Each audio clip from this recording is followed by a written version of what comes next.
I've known Dottie since probably 1970. I guess that's where her dad called her when she was little, and that stuck, and that's how I was introduced to her. But I didn't know her real name for a long time afterward. It wasn't a sexual relationship, just a couple times, and that was just because we happened to be there, you know. But in Missouri, something happened that turned their 30-year relationship upside down. December 9th, 2002. I woke up 6:30 in the morning, and I opened a fresh bottle of bourbon. 2 hours later, that bottle was gone. It worked real well. A disagreement with Dottie has been consuming him for over a year. This morning, Forrest decides it's time to confront her. About that time, this girl named Angela showed up at my house, and I guess I said, let's go for a ride. What was your intention to go over there? What were you going to do? I don't know. I carried a gun with me. I don't know why. Forrest and his 21-year-old girlfriend, Angela, drive to Dottie's house. At 10:45, they arrive at Dottie's. Out front, he sees something he hadn't anticipated. I remember pulling in the driveway and seeing two cars there. One was hers, and the other one was a friend of ours named Mike. She knew exactly what I came for. It was stupid, you know? I did something for her. She was supposed to do something for me.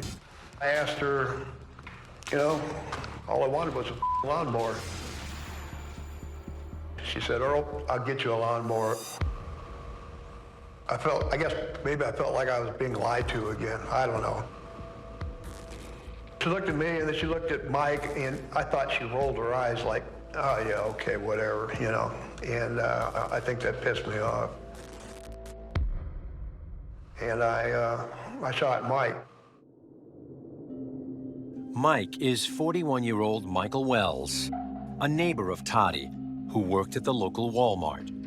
He was just a young man who was in the wrong place at the wrong time. He'd just come over there to return a movie he'd borrowed from her. He was just starting to light up a cigarette, and Earl walked in and basically shot him right point blank in the eye, and he was dead pretty instantaneously. I really liked Mike, you know. We'd go over and shoot pool together. Why'd you shoot him? I don't know. She looked at me funny, I guess. And I just kind of stood there for a while. Dottie said, Earl, you crazy? She started to run out, snapped me out of it. I shot a few times in her direction. Outside, Dottie runs to the car parked in the driveway. Forrest's 21-year-old girlfriend, Angela, still sits inside with the engine running. I don't think she had any desire to be any part of this stuff. I think at that point she was kind of shell-shocked, and she was in way over her head. Dottie got in the car that Angela was still sitting in, and she tried to drive away, get away, kind of back out a long driveway. Earl Forrest came out and fired a shot into the air. Then, just as Dottie nears the end of the driveway, the car stops. She got it hung up on a post or log or something that was in the way. Dottie has no hope for escape. Earl then walked back up to the car, and he started talking with Dottie. And according to Angela, they were very calm. They reminisced about old times.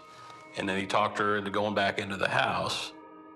According to Angela, Forrest and Dottie walk back inside, arm in arm. We went back in the house, told her I wanted her drugs. She got under the bed and pulled out her drugs. That's when I shot her 3 times in the head. 30 years of friendship, gone in a flash. Did you feel bad? I don't know what I felt. I'm just mad at Dottie for not keeping her word, you know? I mean, we were friends, you know? I couldn't believe it. I did something for her. She was supposed to do something for me. Why did she, have to put us both in that position. You don't get a lot of sense of remorse or grief when he talks about the fact that he killed her or the fact that he robbed her of her life because of a decision he made. So that raises a lot of questions about his capacity for empathy at all. Went back out to the car and we drove back home, my house. Back at his house, Forrest turns to a familiar escape. I mixed up a dose of speed, a really strong one, and I injected that. Meanwhile, back at Tottie's house, something is stirring. Tottie's boyfriend, Eddie Starks, was hiding in a closet.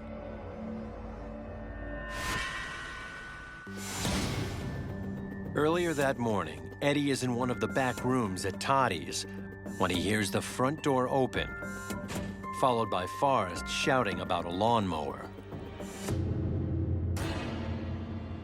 Upon hearing the gunshots, Eddie hid into a closet in one of the spare bedrooms.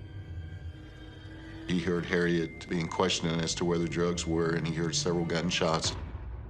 I'm sure he was very scared when he started hearing the shots. He stayed hidden until he felt like everyone had left. When it seems safe, Eddie comes out to find the horrific scene. He then saw Mike Wells' body in the living room. Then he goes into the bedroom. To see the dead body of Dottie, who he was dating for the last 5 years, I'm sure he was in quite a bit of shock. This is a very rural area, so there were no houses right next to it. He fled to a house down the road, and he called the authorities about the shooting and said he knew it was Earl Forrest, based on the voice and so on. As the deputies secure the crime scene at Tottie's, the sheriff and the chief deputy head over to Forrest's house to search for the killer.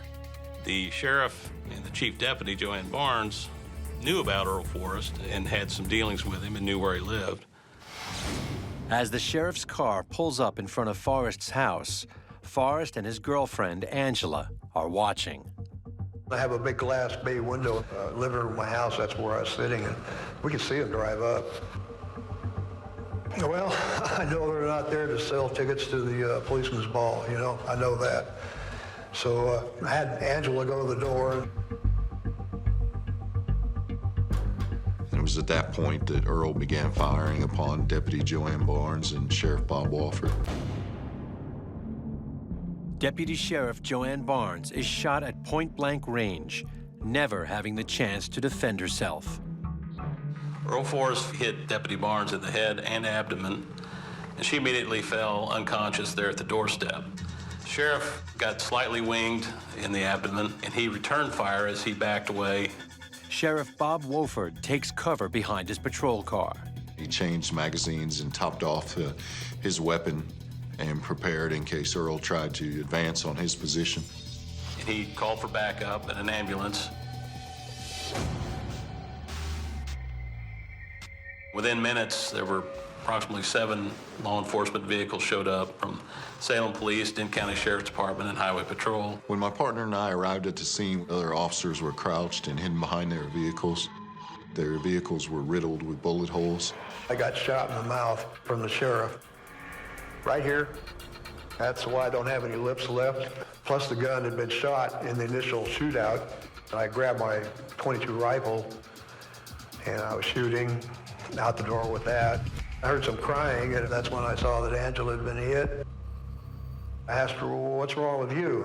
And she said, I've been shot. And she'd been shot twice in the side. And I thought, well, hell, now I gotta surrender. Earl Forrest is charged with 3 counts of murder.